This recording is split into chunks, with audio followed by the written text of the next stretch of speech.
Sunday ganap na naman at walang pasok kaya napag-isipan namin na magluto ng masarap na ulam at pinagkasya nga lang namin ang 250 pesos.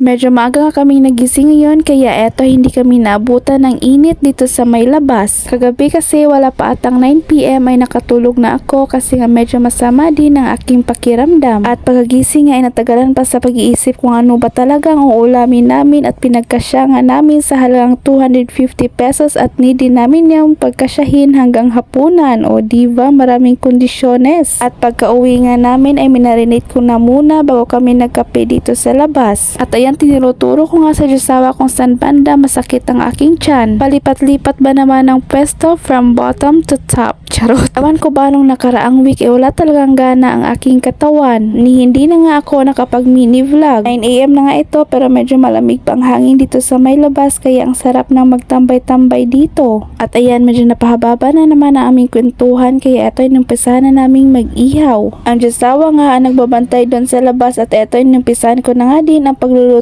nitong sinabawang gulay. Sobrang sakit ng tasik ng tubig dito. Pero ayan, pinaglaban para lang hindi magkuha ng sandok. Oy, grabe namang brain cells na yan. Sobrang cute. Pero later on ay kukuha din naman ng sandok. O diba, ganitong sabaw lang ay sapat na ito sa amin. At pwede pa din kayong magrida kung ano pang gusto nyong gulay. Yung sa amin ay ganyan lang kasi nga sobrang mahal.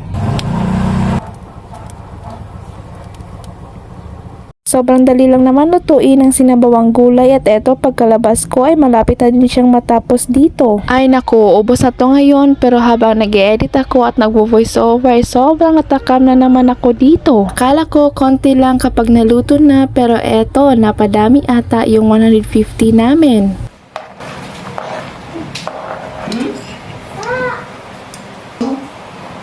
Every Sunday nga lang kami may time na magluto ng mga ganitong ulam kaya ayan, pagbigyan niyo na. At syempre nakakaluto din kami ng ganitong ulam ngayon kasi nga kakasahod pa lang. Ano ba? Deserve natin to ng one day tapos next day ay ayan, dilata, noodles at frozen foods. Ano ba? Kanina pa nga tapos kumain ng anak namin kasi nga pinauna namin siya. Kasi na kasing mag-inom ng soft drinks at hindi pa ito tapos ang niluto namin kaya sabi ko ay mauna na lang siya at ito na nga lang munang sinabawang gulay ang kakainin niya. Kapag may pasok nga yung mga madali ang luto na nga lang ang niluluto ko kaya bumabawi kami tuwing Sunday. At sarap na naman ang kain namin dahil sa sinabawang gulay. Maliit nga lang na pipino ang binili ko pero yun ang unang naubos at kinagabihan ay yun din ang hinahanap ng Diyosawa wala na, ubos na. Ganyan talaga tayong mga Pinoy, kung kailan naubos na ay saka pa tayo maghahanap. So ayan, medyo napahaba ang ating kwento sa isang clip kaya hanggang dito na nga lang muna. Bye bye!